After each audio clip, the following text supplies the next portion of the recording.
Hello everyone, I am Shivangi Garg from theory to practical. तो आज हम इस बात पर डिस्कस करेंगे कि अगर हम आईटीआई के स्टूडेंट्स हैं और हम लोको पायलट जैसे कॉम्पिटिटिव एग्ज़ाम की स्टडी कर रहे हैं या उसका पेपर देना चाहते हैं या उसकी एग्ज़ाम की तैयारी करना चाहते हैं, तो इस लोको पायलट एग्ज़ाम में एक सेक्शन होता है जनरल साइंस। उसमें एक सब्जेक्ट होता है बायोलॉजी की स्टडी के लिए हमें क्या स्ट्रेटजी अपनानी चाहिए, जिससे इस टॉपिक से रिलेटेड जितने भी क्वेश्चन अगर हमारे पेपर में आ जाते हैं तो उनको स्कोर करना हमारे लिए काफ़ी इजी हो जाए। क्योंकि आईटीआई जैसा सब्जेक्ट जो बायोलॉजी सब्जेक्ट है उससे काफ़ी डिफरेंट होता है। तो कई स्टूडेंट्स होते हैं जिनको बायो के बारे में ऐसा नहीं है कि नॉलेज नहीं होती, बट क्या होता है कि बायो के क्वेश्चंस एग्ज़ाम में किस टाइप से आते हैं, कितने क्वेश्चंस आते हैं, उनके बारे में प्रॉपर नॉलेज नहीं होती। तो क्या होता है कि एग्ज़ाम में इतने इजी क्वेश्चंस आते हैं लेकिन हमें प्रॉपर नॉलेज ना होने के कारण बायो में हम मार्क्स को स्कोर नहीं कर पाते हैं। तो मैं आपको बताती हूँ कि सबसे पहले जो बायोलॉजी सब्जेक्ट है, ध्यान से देखना, क्योंकि अगर हमें ये पता चल जाता है कि कितने क्वेश्चंस किस सब्जेक्ट के आते हैं तो हमारे लिए स्टडी करना बहुत आसान रहता है, क्योंकि हमारा फोकस सिर्फ उन्हीं सब्जेक्ट पर रहता है और उन्हीं टॉपिक्स पर रहता है जो एग्ज़ाम में पूछे जाते हैं। तो बायोलॉजी सब्जेक्ट आता है इस एग्ज़ाम में जनरल साइंस के अंदर, ठीक है। तो हमारे लिए ये जानना बहुत ज़रूरी है कि इसमें बायोलॉजी से रिलेटेड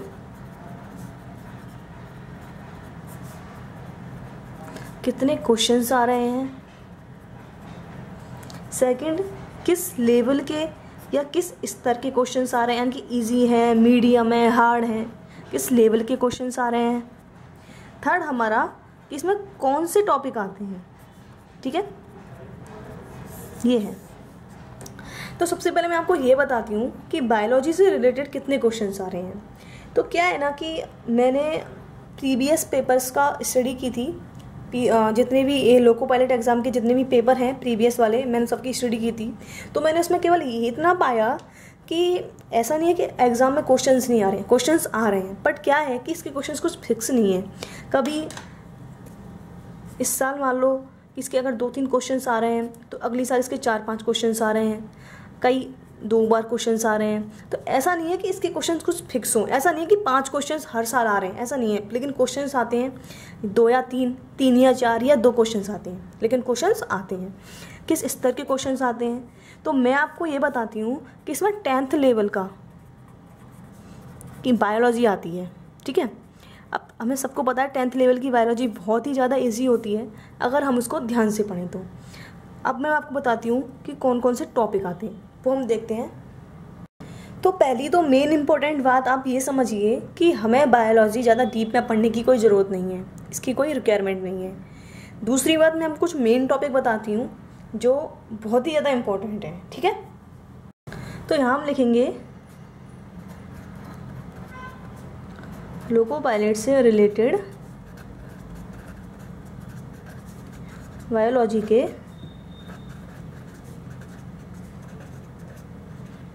कुछ मेन टॉपिक, ठीक है।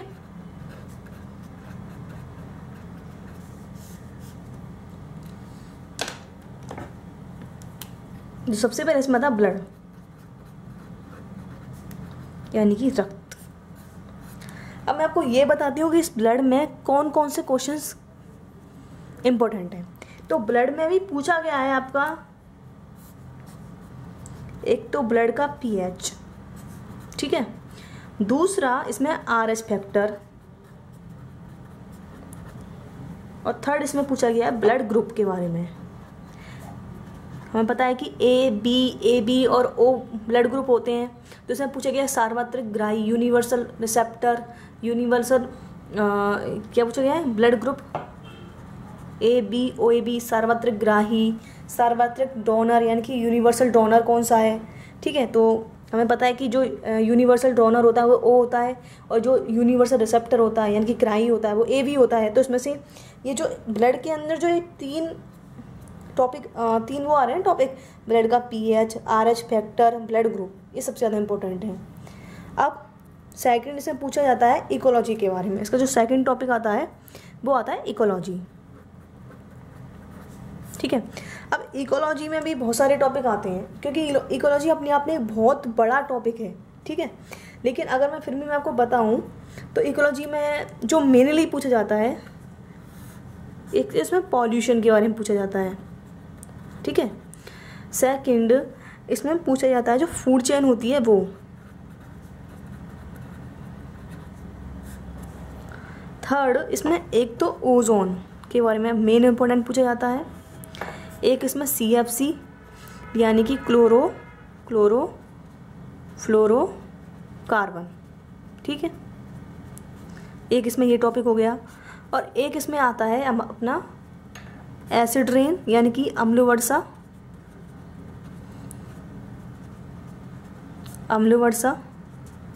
HNO3 + H2SO4 से मिलकर बनी होती है ना एसिड रेन। तो पूछ सकते हैं कि एसिड रेन में जो यौगिक हैं वो कौन कौन से हैं, कंपाउंड कौन कौन से होते हैं, तो हमें लिख देना है H2SO4 एंड HNO3। थर्ड इसमें आता है CFC होगी एक ग्रीन हाउस इफेक्ट, बहुत ही ज़्यादा मेन इंपॉर्टेंट है ग्रीन हाउस इफेक्ट।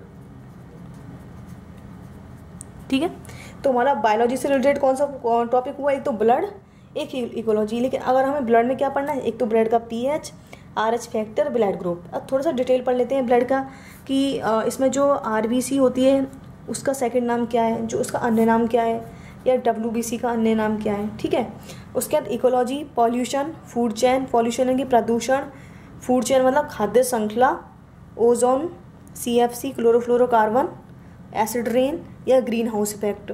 अब CFC में पता है क्या पूछेगा, क्योंकि हमें पता है कि जो CFC होता है किससे उत्पन्न होता है। जो अगर हम बोलें CFC किससे उत्पन्न होता है, तो जो शीत प्रशीतक जो सामान होते हैं, चीज़ें होती हैं, जैसे कि फ्रिज हो गया, हमारा एयर कंडीशनर हो गया, उससे उत्पन्न होता है। तो ये भी क्वेश्चन एग्जाम में पूछ लिया जाता है। थर्ड है हमारा इवोल्यूशन, उद्भवन। इवोल्यूशन क्या है ना कि इवोल्यूशन में क्वेश्चंस तो आते हैं पर ज़्यादा इंपॉर्टेंट नहीं है, फिर भी मैं आपको बता देती हूँ कि 100 इवोल्यूशन में क्वेश्चन आते हैं। फोर्थ है हमारा vitamin, very very very important question है। ये टॉपिक है विटामिन। ये टॉपिक के वीडियो लेक्चर मैंने प्रोवाइड भी किए हैं, आप हमारी लिंक पर जा सकते हैं, हमारी वेबसाइट पर जा सकते हैं कि आप मेरा इसमें विटामिन वाला वीडियो देख सकते हैं। इसमें विटामिन सबसे ज़्यादा मेन इंपॉर्टेंट क्वेश्चन है, क्योंकि विटामिन के क्वेश्चन हर बार 4 से 5 क्वेश्चन इसमें से इस टॉपिक से रिलेटेड आते हैं। तो अगर हमें विटामिन वाला टॉपिक अच्छे से आ गया ना, तो इसके क्वेश्चंस को स्कोर करना काफ़ी इजी हो जाएगा। तो मैंने इसका वीडियो भी बनाया है, तो आप वहाँ पर जाकर इसको देख सकते हैं, जहाँ पर मैंने आपको पूरा विटामिन की डिटेल बताई है और साथ में कुछ क्वेश्चंस भी कराए हैं। ठीक है, अब फिफ्थ है हमारा डिजीज़, जो कि मैंने करवाया है सारे वीडियो हमारे डिजीज़। 6 है हमारा जेनेटिक्स यानी कि आनुवंशिकी। ठीक है, 7th अब मैं आपको बताती हूँ डिजीज़ में से क्या पूछा जाता है। डिजीज़ में मैंने इसका एक वीडियो बनाया जिसमें मैंने आपको बताया है कि बैक्टीरिया, प्रोटोजोआ एंड वायरस से कौन सी बीमारी होती है। तो एग्जाम में इस तरह से क्वेश्चन आते हैं कि एड्स किससे रिलेटेड है, तो वायरस से। ठीक है, इस तरह के क्वेश्चन आते हैं। छठा है जेनेटिक्स, आनुवंशिकी। 7th है हमारा ग्लैंड यानी कि ग्रंथि। ग्लैंड में भी आपको एक तो वो पूछेगा एक्सोक्राइन ग्लैंड। एक्सोक्राइन ग्लैंड के बारे में वो डिटेल नहीं पूछेगा, केवल एक्सोक्राइन ग्लैंड के एक तो एग्जाम्पल पूछेगा आपसे। ठीक है, और है हमारी एंडोक्राइन ग्लैंड। एंडोक्राइन ग्लैंड के बारे में ज़रूर वो डिटेल से पूछ सकता है, तो मैंने इसका एक वीडियो बनाया, आप उसके अंदर भी देख सकते हैं। ठीक है, ये हो गया। अब 7th हो गया। उसके बाद 8th आता है हमारा हार्ट। ठीक है, HERT, हार्ट, हृदय। इस टॉपिक से क्या क्या वो आ सकते हैं क्वेश्चन। इसमें एक तो सबसे मेन इंपॉर्टेंट होता है हीमोग्लोबिन। ठीक है, और इसमें एक होता है पेसमेकर, इससे भी काफ़ी क्वेश्चन आए हैं। नमा हमारा टॉपिक होगा रेस्पिरेशन यानी कि श्वसन, रेस्पिरेशन। एंड 10th होगा सेल्स। ठीक है, ये अब 10th और 11th में आता हमारा डाइजेस्टिव सिस्टम।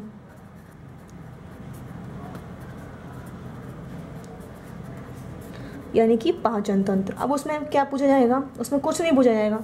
इसमें एक तो वाइल डक्ट यानी कि पित्त जूस होता है, उसके बारे में पूछा जा सकता है हमारा, ठीक है। एक तो पित्तरस के बारे में क्या पूछा जाएगा, इसकी पीएच पूछ सकते हैं। और हम ये पूछ सकते हैं कि इसमें जो एंजाइम्स होते हैं जैसे कि पेप्सिन हो गया, लैक्टिन हो गया, वो क्या कार्य करते हैं। 12th है हमारा, सबसे जो कॉमन सेंस की बात होती है तो कॉमन क्वेश्चन है कि शरीर में यानी कि बॉडी में सबसे बड़ी ग्लैंड कौन सी है, एंडोक्राइन ग्लैंड कौन सी है, लार्ज बोन यानी कि हड्डी कौन सी है, ठीक है, ये पूछ सकते हैं। स्मॉल बोन, इस स्मॉल ग्लैंड के बारे में पूछ सकते हैं, ठीक है, ये हो गया। एक ही पूछ सकते हैं कि हमारे शरीर में कितनी बोन्स होती हैं, ठीक है, ये हो गया। अब तो इन सब के जितने भी टॉपिक मैंने आपको बताए हैं, क्या होता है ना कि इसका बायोलॉजी का कोई ओर छोड़ तो है नहीं, तो मैंने भी प्रीवियस जो पेपर होते हैं उनकी स्टडी की थी, तो मैंने बताया निकाला था कि यार इनमें 16 टॉपिक्स हैं, इनमें से रिलेटेड क्वेश्चन आ रहे हैं, ठीक है। तो इन सब के वीडियो लेक्चर हमने प्रोवाइड करवाए हैं, तो हमने सिर्फ उन्हीं टॉपिक्स को डिस्कस किया है अपनी वीडियो में जो एग्ज़ाम में पूछे जाते हैं। बाकी अननेसेसरी बातें हमने कुछ भी नहीं बताई हैं, तो आप उनको देख सकते हैं। तो अब मैं आपको लोको पायलट एग्ज़ाम में 1999 टू 2014 यानी कि 1999 से लेके 2014 तक जितने भी क्वेश्चंस आए हैं उनके बारे में डिस्कस करती हूँ। तो मैंने कुछ टॉप 15 क्वेश्चंस उसमें से निकाले हैं जिसके बारे में हम डिस्कस करेंगे, ठीक है, जिससे आपको आपके डाउट्स पूरी तरह क्लियर हो जाएंगे कि एग्जाम में इस तरह के क्वेश्चंस पूछे जाते हैं। दूसरी बात, जब मैं इन क्वेश्चंस के आपको आंसर बताऊँगी तो मैं केवल आपको ऑप्शन नहीं बताऊँगी, मतलब मैं आपको ये नहीं करूँगी कि इसका ये क्वेश्चन है आप ऑप्शन हो गया इसका ये, बल्कि मैं आपको चारों ऑप्शन को पढ़ के बताऊँगी, फिर उनका आंसर भी बताऊँगी, ठीक है। जैसे हमारा क्वेश्चन नंबर 1 है, मनुष्य के रक्त का पीएच मान होता है, रक्त मतलब ब्लड, तो इसमें पूछा गया है पीएच ऑफ ब्लड, ठीक है। अब हम इसमें ऑप्शन है 3, 7.4, 12 एंड 6। तो मैं आपको बताती हूँ कि जो मनुष्य के ब्लड का जो पीएच होता है ना, उसका मान जो एवरेज मान होता है ना, वो होता है लगभग, मैं यहीं पे लिख देती हूँ उसको ब्लैक से, वो होता है पीएच अगर हम बात करें 7.35 टू 7.45, ठीक है। अब ऑप्शन में क्या है 7.4 है, तो हमारा आंसर क्या होगा 7.4। अगर ऑप्शन में 7.4 की जगह 7.3 होता तो हम आंसर में 7.3 कर देते, क्योंकि इसका मान होता है 7.35 टू 7.45, तो हमारा आंसर क्या होगा 7.4। ये हो गया हमारा आंसर बी। मनुष्य के ब्लड का पीएच का मान कितना होता है 7.4। ये क्वेश्चन बहुत इंपॉर्टेंट है, ये क्वेश्चन 2-3 बार पूछा जा चुका है, ठीक है। अब क्वेश्चन नंबर 2, मनुष्य के शरीर की सबसे छोटी ग्लैंड या ग्रंथि कौन सी है। तो इसमें स्मॉल मैंने आपको बताया था, तो मैंने आपको जो टॉपिक लिखवाए थे, जो ब्लड वाला टॉपिक करवाया था, देखो इसमें से क्वेश्चन आया है। एक मैंने ग्लैंड वाला करवाया तो उसमें से, तो मैंने इसकी वीडियो भी बनाई है, आप उनको देख सकते हैं हमारी वेबसाइट पर। तो मनुष्य के रक्त का पीएच मान बता दिया 7.4, ठीक है। अब इसको दोबारा से रिपीट कर दें जिससे हमें पक्का हो जाए, 7.35 टू 7.45, 7.35 टू 7.45, आंसर होगा 7.4। अगर आंसर में 7.3 होता तो हमारा आंसर हो जाता 7.3। मनुष्य के शरीर की सबसे छोटी ग्लैंड कौन सी है, मैं वो बताती हूँ। मैंने आपको बताया था कि ऐसा पूछा जाता है कि सबसे बड़ी ग्लैंड कौन सी है, सबसे छोटी ग्लैंड कौन सी है। तो अगर यहाँ पर मैं लिख देती हूँ, अगर पूछा जाए आपसे मनुष्य के शरीर की सबसे बड़ी ग्लैंड, तो आपको करना है लीवर, सबसे बड़ी ग्लैंड पूछी जाए तो, ठीक है। ये तो हो गई सबसे बड़ी ग्लैंड। अगर आपसे पूछा जाए सबसे बड़ी एंडोक्राइन यानी कि अंतःस्रावी ग्लैंड, तो आपको थायराइड करना है। थायराइड सबसे बड़ी ग्लैंड ना होकर सबसे बड़ी एंडोक्राइन ग्लैंड है।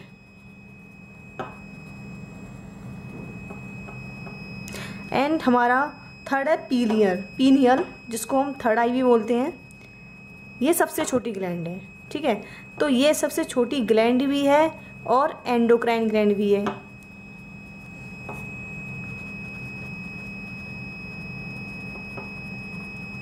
ठीक है, तो मनुष्य की शरीर की सबसे बड़ी ग्लैंड लीवर ग्लैंड, सबसे बड़ी endocrine gland thyroid gland and pineal gland, ये सबसे छोटी एंडोक्राइन ग्लैंड भी है। और अगर केवल पूछा जाए ग्लैंड है तो इसमें पीनियल आएगा, तो इसका आंसर होगा हमारा सी। मनुष्य के शरीर की सबसे छोटी ग्लैंड पीनियल ग्लैंड। मनुष्य के रक्त का पीएच 7.35 टू 7.45, तो इसका आंसर होगा 7.4।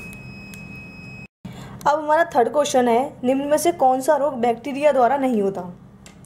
निम्न में से कौन सी डिजीज़ बैक्टीरिया द्वारा नहीं होता। तो मैंने इसका एक वीडियो भी बनाया है जिसमें मैंने डिजीज़ के बारे में बताया, जिसमें मैंने आपको बताया है कि बैक्टीरिया द्वारा कौन सी डिजीज़ होती है, प्रोटोजोआ द्वारा कौन सी डिजीज़ होती है एंड वायरस द्वारा कौन सी डिजीज़ होती है। तो आप उसको देख सकते हैं मेरे वीडियो को। फिलहाल इस थर्ड क्वेश्चन को करते हैं, निम्न में से कौन सा रोग बैक्टीरिया द्वारा नहीं फैलता। तो हमें पता है जो टाइफाइड होता है बैक्टीरिया द्वारा फैलता है, टीबी, हैजा, ये इसमें आंसर होगा मलेरिया, क्योंकि जो मलेरिया होता है ना वो प्रोटोजोआ द्वारा फैलता है। फिफ्थ क्वेश्चन है, भूतरातल से ऊपर की ओर वायुमंडल की विभिन्न परतों का सही क्रम है। वायुमंडल के एटमॉस्फेयर, और ये क्वेश्चन है इकोलॉजी का। तो मैंने आपको बताया था इकोलॉजी में से क्वेश्चन आते हैं कम से कम 3 या 4 इकोलॉजी का। अब इसमें क्या है कि इसमें हिंदी में भी दे सकते हैं उनकी टर्म्स को और इंग्लिश में भी दे सकते हैं। मैं आपको इंग्लिश में बता देती हूँ कि इनको बोलते क्या हैं। देखें, जो ये क्षोभमंडल इसको बोलते हैं इंग्लिश में हम ट्रोपोस्फियर। तो ये इंग्लिश में भी आ सकता है, ऐसा नहीं है हिंदी में आएगा। ट्रोपोस्फियर। समताप मंडल को हम बोलते हैं स्ट्रेटोस्फियर।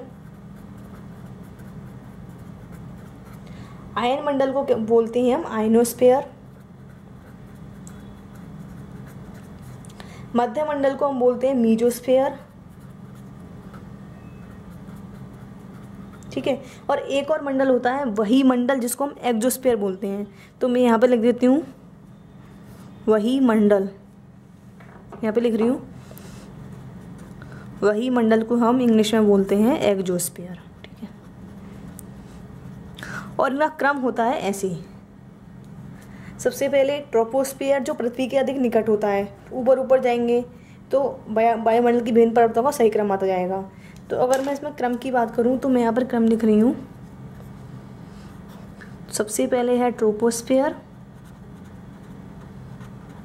उसके बाद है स्ट्रेटोस्फीयर, उसके बाद है मीजोस्फीयर,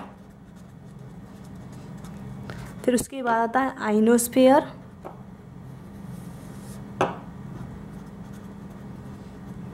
और उसके बाद आता है एक्सोस्फीयर। ठीक है, तो ट्रोपो, स्ट्रेटो, मीजो, आइनो एंड एक्सो, इसका क्रम ऐसे है। अब हम देखते हैं क्रम के हिसाब से।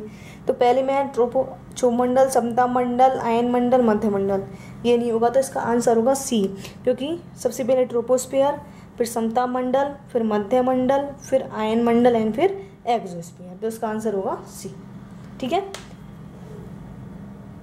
क्वेश्चन नंबर 6, विटामिन सी का सबसे अच्छा स्रोत क्या है। मैंने आपको बताया था कि इसमें जो विटामिन टॉपिक है बहुत इंपॉर्टेंट है, क्योंकि इसमें 4 से 5 क्वेश्चन आते हैं। अब आप पीछे भी देखोगे तो इसमें विटामिन के बहुत सारे क्वेश्चन मिलेंगे।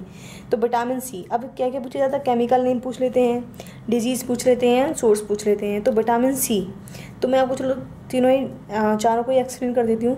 विटामिन सी का केमिकल नेम है एस्कॉर्बिक एसिड, और इसकी कमी से हमारे शरीर में, तो विटामिन सी का केमिकल नेम मैंने आपको बताया था एस्कॉर्बिक एसिड। विटामिन सी की कमी से हमारे शरीर में स्कर्वी नामक डिजीज हो जाती है। स्कर्वी मसूड़ों से रिलेटेड होती है, मैंने आप अपने वीडियो में बताया, आप उसको आराम से देख सकते हैं। विटामिन सी, और इसका सबसे अच्छा स्रोत है नींबू, मतलब एस्कॉर्बिक एसिड मान लो एसिड, तो नींबू में एसिड होता है, आंवला में एसिड होता है, संतरा में एसिड होता है, तो इसके हो गए सोर्स। तो इसका आंसर होगा बी। क्वेश्चन नंबर 7, मनुष्य के हृदय का सामान्य स्पंदन गति प्रति मिनट है, यानी कि हार्ट जो पंप करता है उसमें प्रति मिनट कितनी धड़कता है, हमारा बीट करता है 72 मिनट, सबको पता है इसका आंसर। तो ठीक है, 72 मिनट। तो ये हार्ट से रिलेटेड हो गया। ये विटामिन सी तो मैंने आपको पहले टॉपिक बता दिए इनके, तो ये टॉपिक इंपॉर्टेंट है। अब देखते हैं क्वेश्चन नंबर 8, प्लाज्मोडियम रोगाणु से होता है मलेरिया, हैजा, नींद की बीमारी या कोई नहीं। सबसे पहले प्लाज्मोडियम रोगाणु से होता है तो इसका आंसर होगा मलेरिया।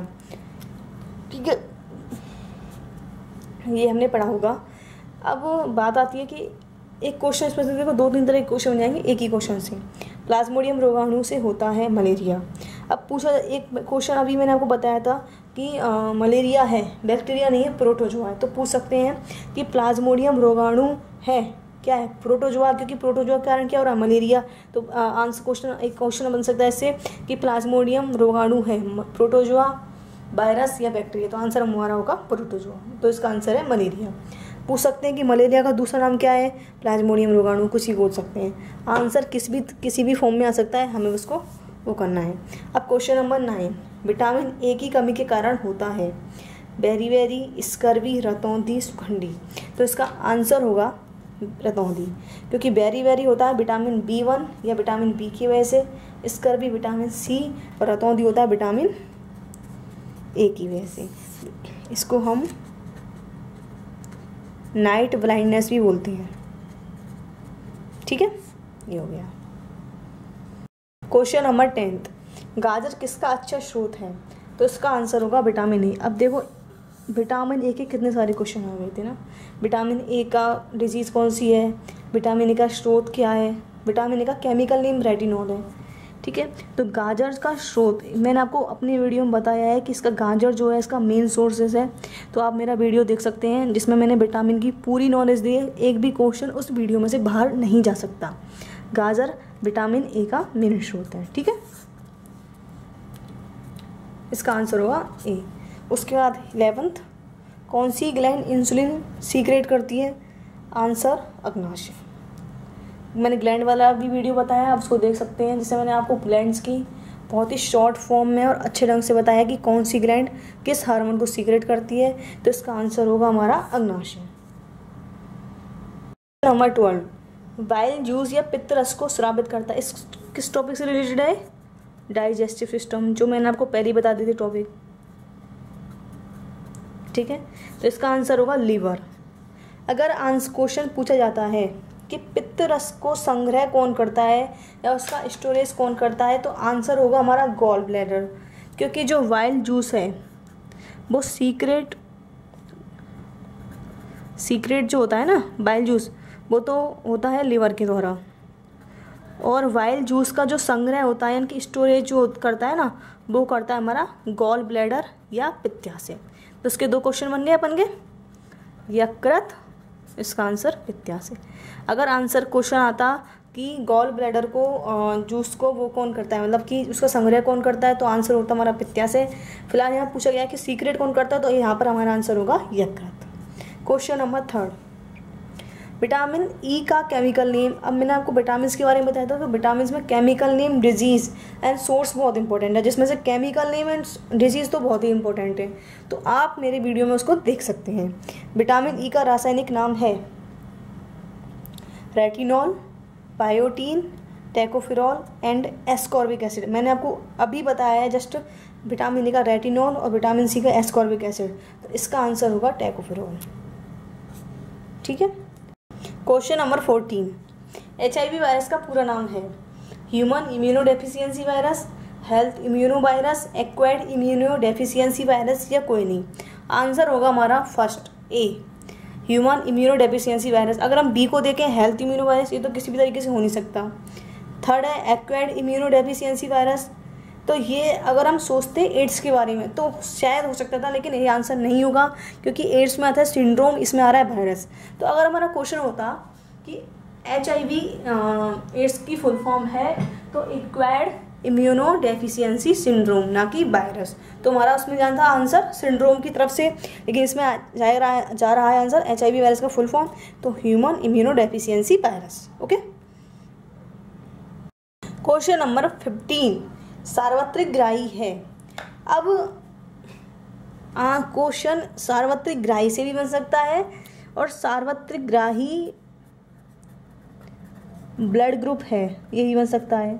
तो हमें केवल ऑप्शन देखने हैं, ए बी ओ बी, तो हमें समझ जाना है कि सार्वत्रिक ग्राही आ रहा है, तब भी हमें समझ जाना है कि ये ब्लड ग्रुप की बात कर रहा है। समझ में आया? किसकी बात कर रहे हैं, ब्लड ग्रुप की बात कर रहे हैं, तब भी हमें समझ जाना है। अगर सार्वत्रिक ग्राही ब्लड ग्रुप आया तब तो हम समझ ही जाएंगे। अब इसका ऑप्शंस में A B O D B, तो इसका आंसर होगा हमारा ए बी, क्योंकि मैंने आपको पहले ही बता दिया था कि अगर सार्वत्रिक ग्राही पूछे, जिसको हम इंग्लिश में यूनिवर्सल रिसेप्टर बोलते हैं, अगर यूनिवर्सल रिसेप्टर पूछे तो हमें आंसर करना है ए बी, और अगर सार्वत्रिक दाता पूछे या यूनिवर्सल डोनर पूछे तो हमें आंसर करना है ओ। ओके, तो ये रहे हमारे टॉप 15 क्वेश्चंस। तो मैं आपसे ये बोल रही हूँ कि टॉप 50 क्वेश्चन है, तो इसका मतलब ये बिल्कुल भी मत लेना कि ये क्वेश्चंस अगले एग्जाम में आ सकते हैं। मैंने आपको ये टॉप 15 क्वेश्चंस इसलिए बताए हैं जिससे आपको ये आइडिया लग जाए कि जो मैंने आपको जो टॉपिक बताए उन्हीं में से क्वेश्चंस आ रहे हैं। तो क्वेश्चंस क्या है, टॉपिक तो वही रहेंगे, लेकिन हाँ क्वेश्चन ज़रूर बदल सकते हैं। तो आपको सिर्फ उन टॉपिक्स के बारे में देखना है, ठीक है। तो इस तरह से अगर आपको जो मैंने बायोलॉजी के टॉपिक बताए हैं, अगर आप उनको सही नॉलेज रखोगे और स्मार्ट तरीके से स्टडी करोगे तो आपको ये बहुत हेल्पफुल होंगे।